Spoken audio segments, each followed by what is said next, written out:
Hello बच्चों, कैसे हैं आप? बढ़िया, मजा आ रहा है पढ़ने में। हमेशा मैं बोलती हूँ आपको नॉलेज के लिए पढ़ाई करना है, नंबरों के लिए नहीं। नंबर जरूरी है, लेकिन ऐसे नंबर मिल जाए जिनमें नॉलेज बिल्कुल ना हो तो उसका कोई मीनिंग नहीं है। नंबर तभी मायने रखते हैं जब आपके पास नॉलेज हो, अन्यथा नहीं। तो ज्ञान के लिए पढ़िए, समझकर पढ़िए, और जहाँ डाउट्स हो वहाँ मुझसे पूछिए। ठीक, आंसर जरूर दीजिए क्वेश्चंस का जो आपसे पूछे जाते हैं। पिछले वीडियो में हमने पढ़ा, जो लास्ट टॉपिक पढ़ा वो था डाइकॉट एम्ब्रियो का डेवलपमेंट ऑफ डाइकॉट एम्ब्रियो, यानी द्विबीजपत्री पौधों के भ्रूण का विकास। द्विबीजपत्री जिसमें 2 बीजपत्र होते हैं, उसके भ्रूण का विकास हमने पढ़ा था। और उसमें हमने देखा कि किस तरह एक जाइगोट, एक युग्मनज से किस तरह धीरे धीरे विकसित होकर और 2 बीजपत्र भी बन जाते हैं। जड़ के उगने के लिए रेडिकल भी बन जाता है, प्ल्यूम्यूल तने के उगने के लिए प्रांकुर भी बन जाता है। उसमें हाइपोफाइसिस से कैसे धीरे धीरे रेडिकल बनता है, सस्पेंसर भी होता है। तो सब रचनाएं उसमें अपन ने देखी है ना। अब हम जो आज पढ़ने वाले हैं वो थोड़ा सा उससे अलग है। आज है एक बीजपत्री भ्रूण का विकास। एक बीजपत्री में सभी अनाज आते हैं, गेहूं, चावल, ज्वार, बाजरा, मक्का, ये सभी एक बीजपत्री पौधों में आते हैं। डिफरेंस ये है कि द्विबीजपत्री में 2 बीजपत्र होते हैं और इसमें एक ही बीजपत्र होता है, इसलिए इसको एक बीजपत्री पौधे बोलते हैं। डिफरेंस तो बहुत सारे हैं, 11th क्लास में हमने पढ़े हैं इसको। जड़ से लेके पत्तियों तक बहुत सारे डिफरेंस इसमें पाए जाते हैं। अभी हम चूंकि भ्रूण के विकास की बात कर रहे हैं तो हम भ्रूण के विकास पर आते हैं कि भ्रूण में क्या डिफरेंस है। तो भ्रूण में इसमें एक बीजपत्र होता है, एक बीजपत्री में, द्विबीजपत्री में द्विबीज होता है। अब डिफरेंस यहाँ पर भी है कि जो बीजपत्र है उसमें पूरे में फैला हुआ होता, द्विबीजपत्री में एक बीजपत्री में एक तरफ साइड में पार्श्व में निकला हुआ होता है। इसमें जो एक बीजपत्री भ्रूण है, इसमें जो एपेक्स है, जो तने का एपेक्स है, shoot apex and root apex, ये दोनों के स्थान भी बिल्कुल अलग होते हैं। जो एक्सिस होती है भ्रूण की, उससे ही आप देख सकते हैं कि जो ऊपर का हिस्सा है वो शूट बनाता है, नीचे का हिस्सा रूट बनाता है। तो कैसे कैसे ये सब कोशिकाएं, जो नाम मैं ले रही हूँ, shoot apex, root apex, shoot apex को ढाक कर रखता है कोलियोप्टाइल और रूट एपेक्स को ढाक के रखता है कोलियोराइजा। तो ये सब रचनाएं बनती कैसे हैं, इसका डेवलपमेंट भी डाइकॉट से थोड़ा सा अलग है, ध्यान से समझिएगा। ठीक है, चलिए तो पहले हम उसकी एक जनरल स्टोरी पढ़ लेते हैं, एक बीजपत्री भ्रूण के विकास की जनरल स्टोरी, जिससे आपके दिमाग में ये बैठ जाए कि किससे क्या बनता है। ठीक है, उसके बाद में हम डायग्राम्स की मदद से देखेंगे कि कैसे विकास होता है। ठीक है, ओके। तो स्टोरी के लिए सबसे पहले हम आ जाते हैं ये बीजांड पर। बीजांड में यहाँ पर निषेचन हो चुका है, भ्रूणपोष बन चुका है। इसके बीजांडद्वारी सिरे की ओर अंडकोशिका और नर केंद्रक ने संयोग किया था, जिससे जाइगोट या युग्मनज बना है। ठीक है, अब ये युग्मनज एक कोशिका है जिसमें 2 केंद्रक जुड़ चुके हैं, और उसमें ये जो युग्मनज है, अब इसमें क्या होता है, इसमें युग्मनज एक कोशिका है, इसमें विभाजन होता है, 2 कोशिकाएं बनती हैं, CB एंड CA। आप अधिकतर बुक्स में आपको ऐसे ही मिलेगा, CB। अब आपको ये याद रखना है कि CB मतलब क्या, B मतलब बेस है ना, बेसल सेल। बेसल सेल मतलब आधार कोशिका। कौन सी कोशिका? आधार कोशिका, जो बीजांड द्वार की तरफ होती है। और दूसरी कोशिका ये बड़ी होती है, और दूसरी कोशिका है जिसका नाम है अंतस्थ कोशिका या CA। यानी पहली लाइन जो हमारे दिमाग में बैठना चाहिए कि युग्मनज में एक विभाजन होता है जिससे एक बड़ी कोशिका और एक छोटी कोशिका बनती है। जो बड़ी कोशिका है उसे हम आधार कोशिका कहते हैं, जो छोटी कोशिका है उसे हम अंतस्थ कोशिका कहते हैं। इसको सीबी तथा सीएबी क्रमशः कहा जाता है। ये पहला विभाजन है। अब सेकंड जो विभाजन होगा उसमें देखिए क्या होगा, जो आधार कोशिका है, आधार कोशिका में पुनः विभाजन होने से दो कोशिकाएं बनेंगी। कितनी कोशिकाएं बनेंगी बच्चों? दो कोशिकाएं। दो कोशिकाएं बनेंगी जिसमें एक को नाम दिया गया है CI और एक को दिया है M। एक का नाम दिया गया है CI और एक का नाम दिया है M। M means middle, M means middle कोशिका, बीच की कोशिका। ये मैं आपको क्लू दे रही हूं याद रखने के लिए। तो मिडिल कोशिका जो है इससे आगे चलकर और डेवलपमेंट होगा, और सारे विभाजन होंगे, और विभाजन से जो रचनाएं बनेंगी उनके नाम है मूल गोप एंड पेरिब्लेम। मूल गोप जिसको अपन रूट कैप कहते हैं, ज्यादातर बुक्स में इंग्लिश में नामांकन लेबलिंग होती है, तो मूल गोप को रूट कैप कहा जाता है। और पेरिब्लेम यानी जो कॉर्टेक्स टिश्यूज है वो उन सब का निर्माण किससे होगा?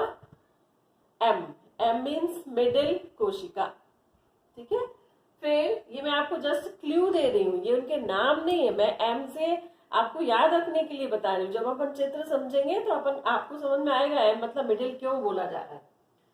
ये CI ये ऊपर की कोशिका है, इसमें एक तरफ की कोशिका है, यह पुनः दो भागों में विभाजित होती है, N N N dash, N N N dash.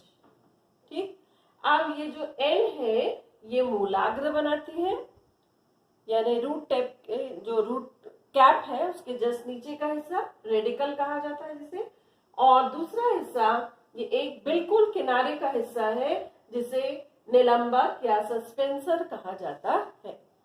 ठीक है, ये तो हो गई, हमने किसके बारे में पढ़ लिया?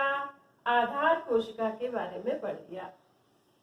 अभी जब हम चित्र से समझेंगे तो आपको और समझ में आ जाएगा। अब हम आते हैं कहाँ पर? अंतस्थ कोशिका की तरफ।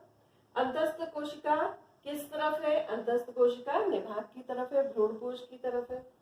इसमें पहले विभाजन होता है, अनुदैर्ध्य विभाजन, दो कोशिकाएं बनती है, पुनः विभाजन होने से चार कोशिकाएं बनती है जिसे चतुष्टक कहा जाता है।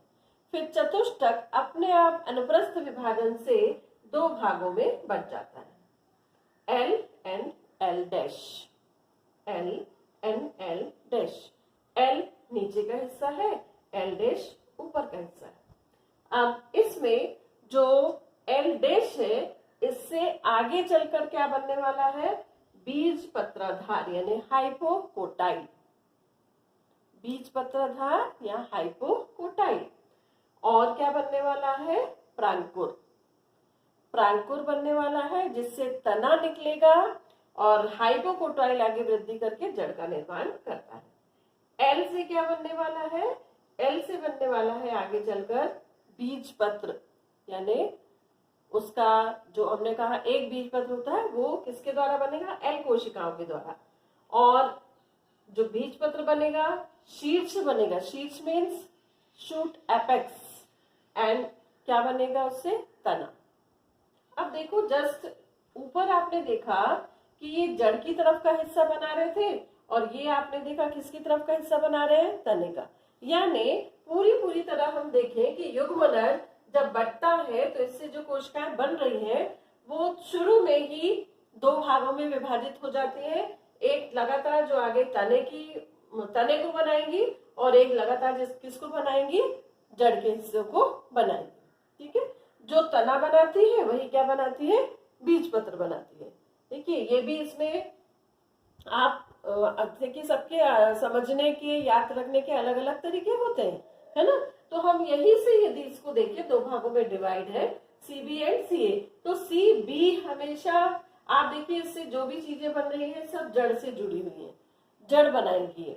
और ये वाला जो हिस्सा है चतुष्टक वाला हिस्सा जो अंतस्थ कोशिका से बन रहा है, चतुर्थांश बन रहे हैं, ये आगे चलकर दो भागों में विभाजित हुआ और ये वो हिस्से बना रहा है जिससे आगे चलकर तना बनेगा, प्ररोहण विकसित होगा। ठीक है, ये कहानी यदि आपको समझ में आ गई हो इसकी, तो हम आगे बढ़ते हैं। ठीक है, चलिए, ये समझ में आ गया आपको कि एक युग्मनज कोशिका दो भागों में विभाजित हुई, अंतस्थ कोशिका एंड आधारी कोशिका। जो आधारी कोशिका है वो आगे फर्दर डिवाइड होगी CI और M में। CI और M दोनों ही कौन से हिस्से बना रहे हैं? रूट वाले हिस्से बना रहे हैं। ठीक है, और जो अंतस्थ कोशिका है उसमें आगे और विभाजन होंगे। कोशिकाओं में पहले डर्मेटोजन बनेगा, पेरिप्लेम और प्ल्यूरुम बनेगा। वो पूरी की पूरी कोशिकाएं एक अनुप्रस्थ विभाजन से दो भागों में बढ़ जाएंगी, L एंड L'। इसमें जो L और L' है ये दोनों ही वो भाग बनाएंगे जो तने को आगे बढ़ाने के लिए, तने के निर्माण के लिए उत्तरदायी है। ठीक, ये कहानी आपको यदि समझ में आ गई है तो हम अपन आगे बढ़ते हैं चित्रों के द्वारा, कोशिकाओं के द्वारा अब हम समझते हैं। ठीक है, अब ये है एक भ्रूण कोश, जिस बीजांड का भ्रूण कोश, जिसके अंदर निषेचन हो चुका है। और इसमें ये रचना जो आपको दिख रही है ये क्या है? इसका बीजांड। ये बीजांड है। बीजांड से जाइगोट है, जिसमें नर कोशिका और मादा कोशिका मिल चुकी है, जाइगोट। ये क्या है? इसका भ्रूणपोष विकसित हो चुका है। अब भ्रूणपोष विकसित जब तक हो रहा था तब तक ये युग्मनज प्रसुप्ति अवस्था में था। जब भ्रूणपोष विकसित हो गया, अब युग्मनज जाइगोट, इसमें अब विभाजन शुरू होगा। तो ये है हमारा जाइगोट की एक कोशिका हमने ले ली। ये विभाजन इसके अंदर होता है, इसको हम ऐसा करके दिखा रहे हैं। ठीक है, तो यहाँ पर ये विभाजन हुआ। विभाजन के फलस्वरूप दो कोशिकाएं बनी, एक बड़ी कोशिका और एक छोटी कोशिका। जो बड़ी कोशिका है उसे आधार कोशिका या बेसल सेल कहा जाता है। इसको नोट किया जाता है CB से, बेसल सेल। जो छोटी कोशिका बनी उसे कहा जाता है टर्मिनल सेल या अंतस्थ कोशिका, और इसको ज्यादातर CA से दर्शाया जाता है। अब देखिए, आप अपने दिमाग में बैठा लीजिए एपेक्स, शूट एपेक्स, वो इससे बनने वाला है, इससे बनने वाला है रूट। ठीक, अब आगे अपन चलते हैं। आगे सेकेंड, अगला जो विभाजन होता है वो कैसे होता है? ये जो बड़ी कोशिका हमें दिख रही है आधार कोशिका, ये आधार कोशिका फर्दर डिवीजन करती है, अनुप्रस्थ विभाजन, और इसमें दो कोशिकाएं बनती हैं। इससे इनकी दो कोशिकाओं के बनने से कौन कौन सी कोशिकाएं बनती है? CI and M। ठीक, M बीच में है, एकदम बीच में है, इसीलिए इसे मिडिल सेल कहा जाता है। क्या कहा जाता है? Middle cell. और एक किनारे पर टॉप सेल है, एक किनारे पर हॉस्टोरियम है। हॉस्टोरियम यहाँ देखिए कहाँ होगा? बीजांड द्वार से देखी तरफ। ठीक है, और भ्रूणपोष की तरफ कौन सी सेल होगी? Top cell. टॉप, तने का भी टॉप, तने का टॉप, तने का टॉप, तने का top, top cell. Top cell क्या बनाएगी? तने का टॉप। ठीक, आगे चलकर तो ये है निलंबक या हॉस्टोरियम। ये किसके विभाजन से बना? आधारी कोशिका के विभाजन से। दो कोशिकाएं बनी, CI एंड M। CI को हॉस्टोरियम भी कहा जाता है, बड़ी कोशिका होती है। M छोटी कोशिका है, जिसे मिडिल सेल, मिडिल कोशिका भी कहा जाता है। ये किसका विभाजन हो गया? आधारी कोशिका का। इसी समय में अंतस्थ कोशिका में भी विभाजन होता है, और विभाजन होने से, इस अंधेरे विभाजन से इसमें दो कोशिकाएं बन जाती हैं। ये दो कोशिका, इसको दो कोश की अवस्था कहा जाता है। क्या कहा जाता है? दो कोश की अवस्था। इस समय ये, चूंकि ये हिस्सा जो है थोड़ा सा चौड़ा दिखाई देता है, तो ये लगभग उल्टे टी के समान दिखाई देता है, तो इसे उल्टे टी अवस्था भी कहा जा सकता है। ठीक, अब अगला डिवीजन कैसे होगा? देखिए, अगले डिवीजन में ये जो CI आपको दिख रही है बड़ी कोशिका, ये पुनः दो भागों में डिवाइड होती है। पुनः कितने भागों में डिवाइड होती है? दो भागों में, जिसको नाम दिया गया है N N N dash, N N N dash. ठीक, ये सबसे ऊपर वाली कोशिका CI दो भाग में डिवाइड हो गई, N N N डैश। ठीक है, जो मिडिल कोशिका थी ये दो भागों में डिवाइड हो गई, एम दर्शाया गया है। और जो नीचे वाली टॉप सेल थी इसमें दो कोश की अवस्था थी, ये आगे चलकर चार हिस्सों में विभाजित हो गई और इस अवस्था को 4 सेल स्टेज भी कहा जाता है। क्या कहा जाता है? 4 सेल स्टेज कहा जाता है। ठीक है, अब आगे बढ़े। 4 सेल स्टेज, ये पूरी रचना आपको दिख रही है। देखिए, केवल इसके विभाजन से दो कोशिकाएं बनी है, एन एंड डैश। इसके विभाजन से, अनुदैर्घ्य विभाजन से दो कोशिकाएं बन रही हैं। इनमें विभाजन शुरू अब हो गया, आगे होता जाएगा। Top cell, top cell, top cell से क्या बनी और विभाजन हुआ। पहले दो कोश का अवस्था थी, अब कितनी कोश की अवस्था हो गई? 4 कोश की अवस्था। ठीक है, अब अगली स्टेज में क्या होगा? जो एन डैश है ये सस्पेंसर बनाएगी। क्या बनाएगी? ये सस्पेंसर या निलंबक। सस्पेंसर, निलंबक। निलंबक किस तरफ होगा बच्चों? बीजांड द्वार की तरफ। ठीक है, अब बीज की जो एन कोशिका थी इसमें भी विभाजन हुआ और बहुत सारी कोशिकाएं यहाँ पर बन गई। ठीक, अब कौन सी आती है? एम कोशिका। एम कोशिका में भी विभाजन हुआ और बहुत सारी कोशिकाएं बन गई इनसे। अब नीचे ये जो 4 सेल स्टेज थी जो कि टॉप सेल से बनी थी, इनमें बहुत सारे विभाजन हुए और बाहर की ओर एक परत बन गई। ये बाहर की ओर एक परत बनी है। ये जो सबसे बाहर की परत है इसे कहा जाता है डर्मेटोजन। क्या कहा जाता है? डर्मेटोजन, जो आगे चलकर बाह्य त्वचा का निर्माण करेगी। इसके अंदर जो लेयर्स है, ये लेयर्स पेरिब्लेम एंड प्लूरोम है। क्या है? पेरिब्लेम एंड प्लूरोम, जो आगे चलकर भरण ऊतक और वस्कुलर बंडल का निर्माण करती है। पेरिब्लेम भरण ऊतक और प्लूरोम वस्कुलर बंडल का निर्माण करता है। अब ये जो कोशिकाएं हैं, जो कि देखिए टॉप सेल से पहले 2 कोश की अवस्था, 4 कोश की अवस्था, अब इतनी सारी कोशिकाएं बन गई हैं।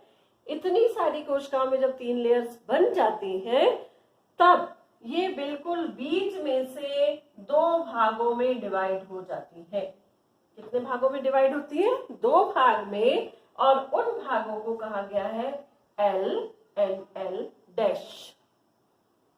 अधिकतर आपको ऐसा ही नामांकन मिलेगा, एल एंड एल डैश, जिसमें से जो एल है ये आगे चलकर बीजपत्र बनाने वाली है और जो एल डैश है ये कुछ जड़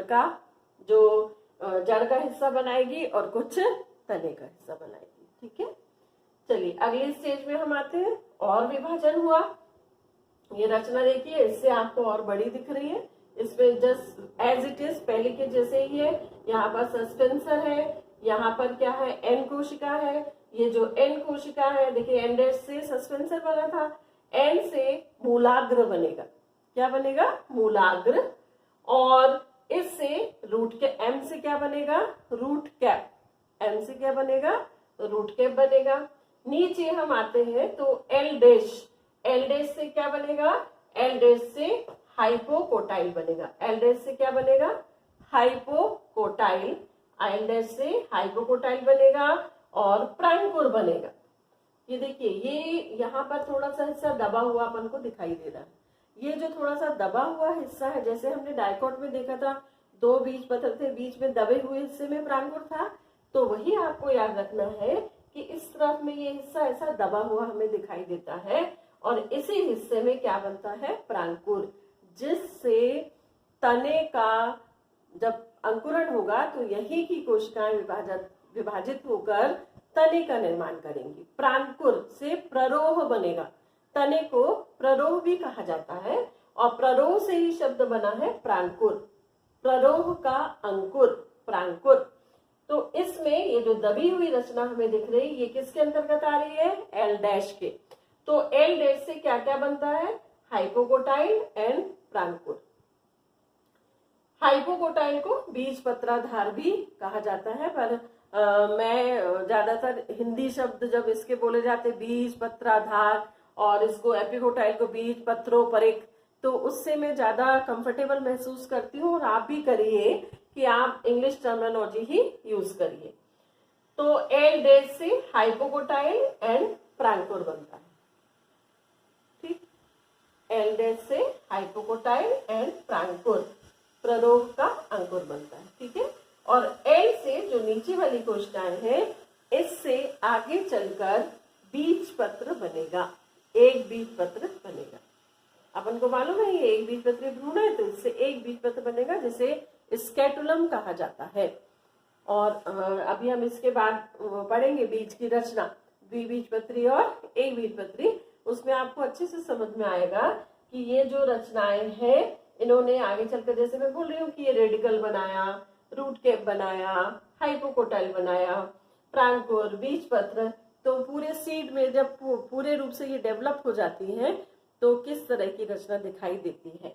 अब देखिए इसमें जो बीज पत्र होता है, बीज पत्र जहां से जुड़ा होता है, जिस स्थान पर जुड़ा होता है इससे, भ्रूण से, वहां से ऊपर का हिस्सा जो है वो तना बनाता है और उसके नीचे का हिस्सा क्या है, जड़ बनाता है। ये भ्रूण यहाँ पर जुड़ा है, ये प्रांकुर यहाँ से निकलेगा, इसके नीचे क्या है, बीज पत्र, तो इसके ये बीज पत्र है और इसके नीचे का हिस्सा रूट बनाता है, ऊपर का हिस्सा क्या बनाता है, तना बनाता है। नेक्स्ट इसके बाद मैं अब डायग्राम बनाऊंगी, उसमें मैं आपको बताऊंगी कि किस तरह से जो बीज है उसके अंदर ये रचना पाई जाती है। ठीक है, चलिए एक बार फिर से रिवाइज कर ले। एक बीजपत्री जो बीजांड है, इसमें एक बार निषेचन हो गया, युग्मनज बना, युग्मनज में जो पहला विभाजन हुआ उससे दो कोशिकाएं बनी, आधार कोशिका एंड अंतस्थ कोशिका। आधार कोशिका बड़ी होती है, अंतस्थ कोशिका छोटी होती है। आधार कोशिका में पुनः विभाजन हुआ तो उससे दो कोशिकाएं बनी, CI and M, M means middle cell. और अंतस्थ कोशिका में एक लंबवत विभाजन हुआ जिससे दो कोशिकाएं बनी, इसे टॉप सेल कहा जाता है। दो कोश की अवस्था में ये अब आ चुकी है और पूरा यदि हम देखें तो इसमें 4 कोशिकाएं बन चुकी हैं। इसे 4 कोश के प्रागभ्रूण भी कहा जाता है, प्रो एम्ब्रियो, 4 कोश की प्रो एम्ब्रियो भी कहा जाता है। अब इसके बाद में इसमें जो CI यानी सबसे ऊपर की कोशिका हमें दिखाई दे रही है, ये बीजांड द्वार की तरफ होती है, इसमें विभाजन हुआ तो दो कोशिकाएं बनी, N एंड N डैश। जो मिडिल सेल है इसमें लंबा विभाजन हुआ, दो कोशिकाएं बनी, M हिस्सा। और नीचे जो टॉप सेल थी इसमें दो विभाजन होते हैं जिसके फलस्वरूप 4 कोशिकाएं बन जाती है। इसे 4 कोश की अवस्था 4 सेल स्टेज कहा जाता है। नेक्स्ट स्टेप में जो एन डैश है, ये कोशिका बड़ी हो जाती है और आगे चलकर निलंबक या सस्पेंसर का कार्य करती है। जो एन सेल है इसमें और विभाजन होते हैं और आगे चलकर ये मूलाग्र की कोशिकाओं का निर्माण करेगी। जो एम मिडिल सेल है, मिडिल सेल जो है ये भी और विभाजन करेंगी और रूट कैप का निर्माण करेंगी। नीचे वाली ये जो 4 कोश की अवस्था थी इसमें बहुत सारी कोशिकाएं बन जाती है, लेयर्स बन जाती है, 3 लेयर्स, जिसमें डर्मेटोजन, पेरिब्लेम एंड प्लूरियम होती है। सभी बीजों में ये कोई भी रचना बनती है तो 3 स्तर अवश्य ही बनते हैं। डर्मेटोजन से डर्मिस बनती है और जो पेरिब्लेम है उससे भरण ऊतक बनते हैं, प्लूरियम से वास्कुलर बंडल इसमें बनते हैं। अब इसी अवस्था में ही ये जो रचना है, जो टॉप सेल से 4 सेल स्टेज बनी थी, फिर इतनी सारी ये ग्लोबुलर लाइक रचना बन गई है, ये फिर से 2 भागों में विभाजित होती है। नीचे वाले हिस्से का विभाजन अलग तरह से होता है, ऊपर वाले हिस्से का विभाजन अलग तरह से होता है।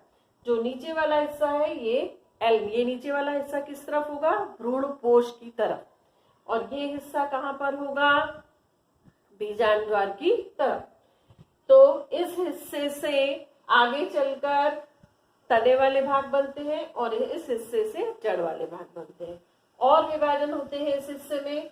और इसके फलस्वरूप जो कोशिकाएं बनती है, एल डैश से आगे चलकर हाइपोकोटाइल और प्रांकोर बनता है जो थोड़ा सा धसा हुआ हिस्सा है। एल से बीजपत्र बनता है, एम से रूट कैप बनती है और एन से रेडिकल मूलाग्र का निर्माण होता है। ठीक है, और आप चाहें तो इस हिस्से को आप नोट कर लें, आपको याद रखने के लिए बहुत अच्छा ये छोटा सा फॉर्मूला टाइप है कि एक बीजपत्री पौधे में विकास कैसे होता है। तो इसको यदि आपने पढ़ लिया तो आप ये पूरा वर्णन आसानी से कर सकते हैं। इसको यदि केवल इतने हिस्से को आपने पढ़ लिया, इसको आप नोट कर लेंगे तो आप आसानी से इसको लिख सकते हैं। तो देखिए यहाँ पर हमने ये ड्रॉ किया है, ये आपको दिखाई दे रहा है, ये है मोनोकॉट एम्ब्रियो। इस रचना के बाद, ये जो रचना है इसके बाद वाला जो डेवलपमेंट है, यानी इससे जो अदर पूरी रचनाएं भ्रूण में बन चुकी हैं, पूरा डेवलप हो चुका है, उसके सीड में यदि हम किसी मोनोकॉट सीड में जाए और वहां पर उसका एम्ब्रियो देखें तो हमें कैसा दिखाई देगा। तो ये है मोनोकॉट एम्ब्रियो, सीड में पाया जाने वाला एम्ब्रियो। जैसा कि नाम से ही है कि एक बीजपत्र होता है, तो इसका ये एक बीजपत्र है, ये यहाँ से लेके यहाँ तक ये जो हमें दिखाई दे रहा है, ये इसका एक बीजपत्र है और इसे स्कूटलम कहा जाता है। क्या कहा जाता है इसको? स्कूटलम कहा जाता है। ये इधर ये वाली रचना से विकसित हुआ है और इसे क्या कहा जाता है? एक बीजपत्र को स्कूटलम कहा जाता है। अब ये चूंकि घास जैसे पौधे होते हैं सभी एक बीजपत्री पौधे, तो कुछ घासों में क्या होता है कि जब ये एक बीजपत्र बन रहा होता है तो इसके साथ साथ दूसरा बीजपत्र बनना शुरू होता है लेकिन बन नहीं पाता, तो वो एक छोटी सी रचना के रूप में दिखाई देता है जिसे कहा जाता है एपीब्लास्ट। क्या कहा जाता है? एपीब्लास्ट कहा जाता है। ध्यान रखिए ये विलुप्त बीजपत्र है, इसका विलुप्त यानी कुछ घासों में ये मिलेगा, कुछ घास में नहीं मिलेगा।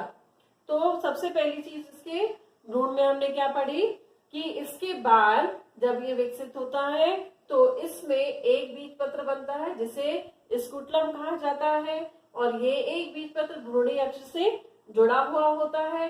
इसी के जस्ट अपोजिट में, और ये कहाँ पाया जा रहा है? ये आपको दिखाई दे रहा है, भ्रूण यहाँ है, इसके पार्श्व में दिखाई दे रहा है। कहाँ पर? पार्श्व में। यदि हम एक भ्रूणी अक्ष बनाए तो ये आपकी भ्रूणी अक्ष आती है और इस भ्रूणी अक्ष के पार्श्व में ये बीजपत्र पाया जाता है, एक बीजपत्र स्कूटलम कहा जाता है इसे। और इसके जस्ट अपोजिट में पार्श्व में एक और कॉटिलीडन बनने वाला होता है किंतु बन नहीं पाता, तो उसे कहा जाता है, कुछ घास के बीजों में ये भ्रूण में मिलता है, इसे एपीब्लास्ट कहा जाता है। ठीक, क्लियर? तो बीजपत्र कहाँ पर है? पार्श्व में है, एक है, स्कूटलम कहा जाता है। ठीक, अब आगे बढ़ते हैं अपन। अब इसमें हम देखें ये जो भ्रूणी अक्ष में यदि हम एक और सेगमेंट बना दें इस तरह का, ये सेगमेंट यदि हम बना दें, ये यहाँ से इस तरह से, जहां से स्कूटलम भ्रूणी अक्ष से जुड़ा है, इस स्थान पर जुड़ा है, तो इस स्थान से यदि हम एक और अक्ष बना दें तो इसके जो ऊपर का हिस्सा है वो तने का हिस्सा बनाता है और जो नीचे वाला भाग है वो जड़ का हिस्सा बनाता है। ऊपर वाला हिस्सा तना, नीचे वाला हिस्सा जड़ बनाता है। ठीक है, तो अब एक एक दोनों के एक एक पार्ट्स को हम देखते हैं। नीचे की ओर यदि हम देखें तो यहाँ पर कौन कौन सी रचनाएं दिख रही हैं, आप ध्यान से देखें। यहाँ पर विभाजन के फलस्वरूप ये जो रचनाएं बनी है उनका आकार ऐसा है। उसमें ये दिख रहा है हमें रेडिकल, ये हिस्सा क्या है? रेडिकल दिखाई देता है और ये वाला ये हिस्सा रेडिकल है। रेडिकल मीन्स मूलाग्र, जो आगे चलकर मूल के सारे सिस्टम बनाएगा, जड़ के सिस्टम्स, जड़ के अंदर जो भी टिश्यूज होते हैं सभी का निर्माण करेगा। जब जड़ अंकुरित होगी तो उस समय ये सब निर्माण करेगा, मूलाग्र। और मूलाग्र को ढाके हुए ये आपको एक अलग से मैं कलर करती हूँ इसको, ये एक हॉलो ये हिस्सा यहाँ पर ये दिखाई दे रहा है कैप के समान, ये इस तरह का दिखाई दे रहा है। और ये रचना, ये जो येलो कलर से ये कर रही हूं मैं, ये रचना कहलाती है रूट कैप। क्या कहलाती है ये? रूट कैप कहलाती है ना। जड़ का सबसे निचला हिस्सा रूट कैप, उसके ऊपर है मूलाग्र, मूलाग्र से पूरी मूल यानी जड़ विकसित होगी और जड़ के सारे सिस्टम जो भी रूट सिस्टम है वो इसी की कोशिकाओं द्वारा विकसित होंगे। इसको ढाकते हुए कौन है? रूट कैप, जो इसकी सुरक्षा करता है। और एक विशेष रचना एक बीजपत्री पौधों में पाई जाती है जो कि आपको यहाँ पर ये ग्रीन कलर से मैंने बनाई हुई है, यहाँ दिखाई दे रही है। ये रचना ये जो रचना आपको दिखाई दे रही है ये होलो रचना, इसने पूरी रूट कैप को ढका हुआ है। ये रूट कैप को, रेडिकल्स को यहाँ पर ढका हुआ है, यानी ये आवरण का कार्य कर रहा है, जड़ के आवरण का कार्य कर रहा है, जिसे कहा जाता है मूलांकुर चोल। क्या कहा जाता है? मूलांकुर चोल, मूलांकुर का आवरण, या इंग्लिश में से कोलियोराइजा कहा जाता है। क्या कहा जाता है? कोलियोराइजा। ज्यादातर कोलियोराइजा के संबंध में ये पूछा जाता है कि कोलियोराइजा कहाँ पाया जाता है, जड़ में या तने वाले हिस्से में। तो इसमें चूंकि आर अक्षर आ रहा है, आर से आप बिल्कुल ध्यान रखें कि आर यानी रूट, और ये रूट है, इसीलिए ये कहाँ पाया जाएगा? जड़ वाले हिस्से में पाया जाएगा। क्योंकि अदर पार्ट में भी इसी से संबंधित एक शब्द आएगा, कोलियोप्टाइल।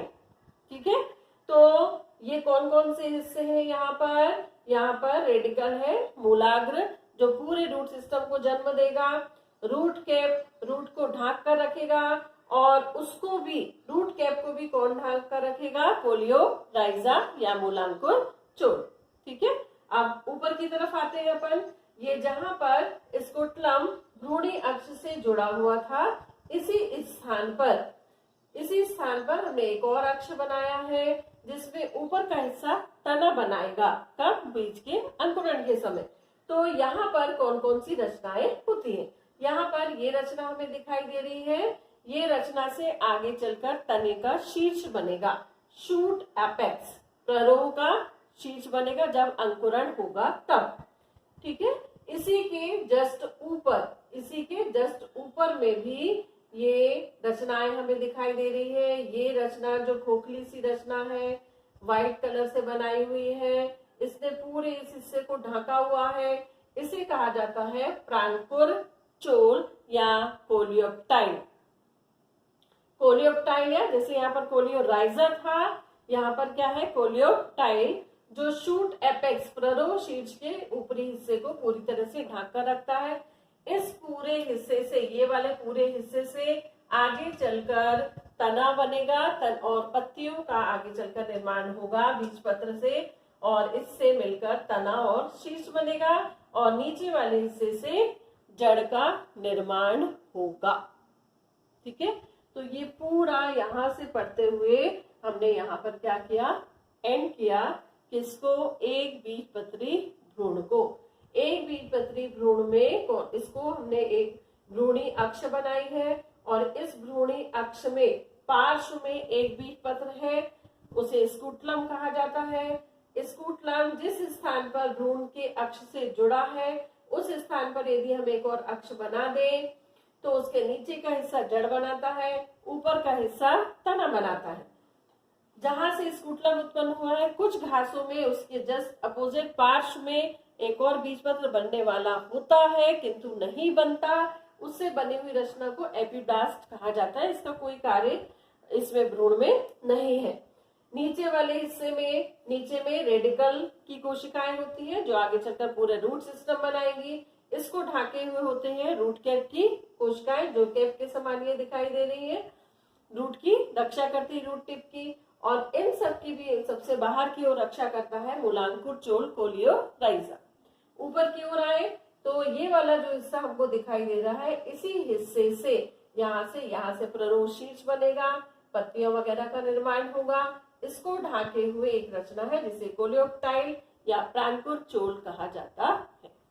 ठीक, तो ये हमारा आज पूरा हुआ डेवलपमेंट ऑफ मोनोकॉट एम्ब्रियो, एक बीजपत्री भ्रूण का विकास।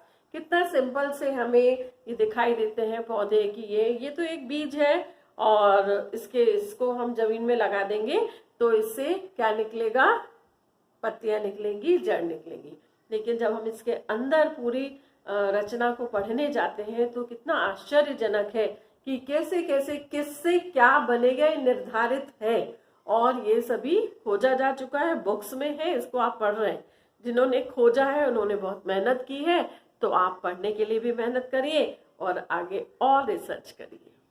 ठीक है, अब आज के क्वेश्चंस। तो आज का जो पहला क्वेश्चन है वो है कि एक बीजपत्री भ्रूण में बीज पत्रिका को क्या कहा जाता है?